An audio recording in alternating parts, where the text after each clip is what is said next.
ਇਮਰਾਨ ਖਾਨ ਸਾਹਿਬ ਸੇ ਖੁਸ਼ हैं? ਜੀ ਅੱਲਾ ਰਹਿਮ ਕਰੇ। ਮੈਂ ਉਹਦੇ ਤੋਂ ਖੁਸ਼ ਨਹੀਂ ਗਈ। ਇੱਕ ਉਹਦੀ ਬੈਨਰ ਤੇ ਤਸਵੀਰ ਹੈਗੀ ਹੈ, ਇੰਜ ਕਰਕੇ ਦੇਖ ਰਿਹਾ। ਉਹ ਕਹਿੰਦਾ ਅੱਲਾ ਕਦੋਂ ਚੁੱਕੇਗਾ ਮੈਨੂੰ।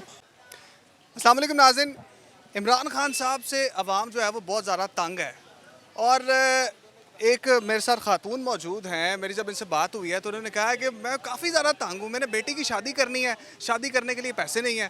खान साहब जो हैं वो बड़े दावे करते थे कि ये कर देंगे वो कर देंगे, मुल्क को जो है वो अमन का गहवारा बना देंगे, मदीना की रियासत बना देंगे, आटा सस्ती कर देंगे, चीनी सस्ती कर देंगे, लेकिन हुआ कख नहीं है।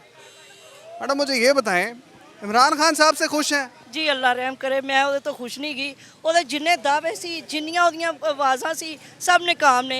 ਇਸ ਕਰਕੇ ਕਰੋਨਾ ਉਹਨੇ ਪਾਤਾ ਹੈ ਕਿ ਤਾਲਬ ਇਲਮਾਂ ਨਾਲ ਜਿੰਨੇ ਵਾਅਦੇ ਸੀ ਕੋਈ ਪੂਰੇ ਨਹੀਂ ਹੋ ਸਕੇ ਤੇ ਮੈਂ ਕਰੋਨਾ ਹੀ ਪਾਈ ਜਾਵਾਂ, ਕਰੋਨਾ ਹੀ ਪਾਈ ਜਾਵਾਂ।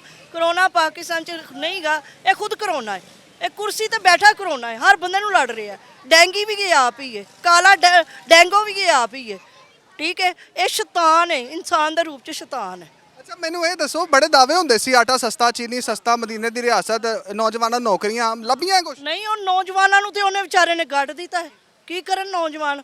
ਘਰ ਰੋਟੀ ਨਹੀਂ, ਮਾਂ ਬੋਲਦੀ ਹੈ ਰੋਟੀ ਨਹੀਂ ਗਈ, ਕੱਪੜਾ ਨਹੀਂ ਗਾ। ਬਿੱਲ ਸਭ ਤੋਂ ਵੱਡੀ ਮੇਨ ਮਸਲੇ ਨੇ, ਕਿਰਾਏਦਾਰ ਬਿੱਲ ਕਿਵੇਂ ਤਾਰਨ? ਮੇਰਾ 18,000 ਬਿੱਲ ਹੈ, ਮੈਂ ਕਿੱਥੋਂ ਦੇਣਾ?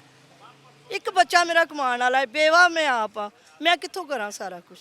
ਬੱਚੇ ਕਿੰਨੇ ਨੇ ਤੁਹਾਡੇ? ਮੇਰੀਆਂ 4 ਬੇਟੀਆਂ, ਇੱਕ ਬੇਟਾ। ਠੀਕ ਹੈ, ਮੈਂ ਦੇਖੋ ਤੁਸੀਂ ਜਿੰਨੀ ਆਵਾਮ ਹੈ ਸਭ ਗਰੀਬ ਹੈ, ਸਭ ਗਰੀਬ ਹੈ। ਕਿੱਥੋਂ ਖਾਣਗੇ?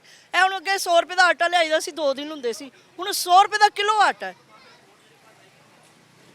ਠੀਕ ਹੈ ਨਾ? ਇਹ ਕਿਉਂ ਇਸ ਤਰ੍ਹਾਂ ਕਰ? ਕਿਵੇਂ ਹਾਲਾਤ ਸਹੀ ਕਿਵੇਂ ਹੋਣਗੇ? ਇਹ ਉਤਰੇਗਾ ਤੇ ਕਿਵੇਂ ਉਤਰੇ? ਸ਼ੇਰ ਇੱਕ ਵਾਰੀ ਫੇਰ ਮੈਂ ਯਾਨੀ ਕਿ ਮੀਆਂ ਸਾਹਿਬ ਆਣਗੇ ਤੇ ਸਭ ਆਣਗੇ। ਦਾਵਾ ਹੈ ਸਾਡਾ, ਉਹ ਆਣਗੇ। ਬਹੁਤ ਅੱਛੇ ਨੇ, ਬਹੁਤ ਅੱਛੇ ਨੇ।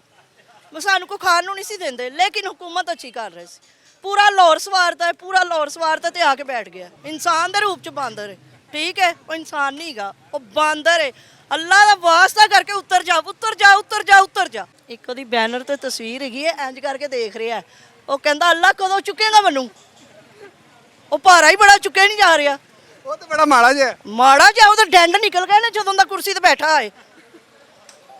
ਉਹਦੇ नाज़रीन ये अवाम के जज्बात हैं, ये कोई अवाम जो है वो दिल से आवाज़ नहीं कर रही है इस वजह से कि नाराज़ हैं, नाराज़ है, खान साहब से नाराज़ है। खान साहब से यही रिक्वेस्ट है कि इस अवाम के लिए कुछ कर दें।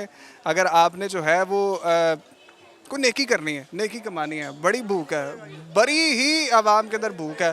नाज़रीन उमर इम्तियाज़ को इजाज़त है, अल्लाह ने के बाद।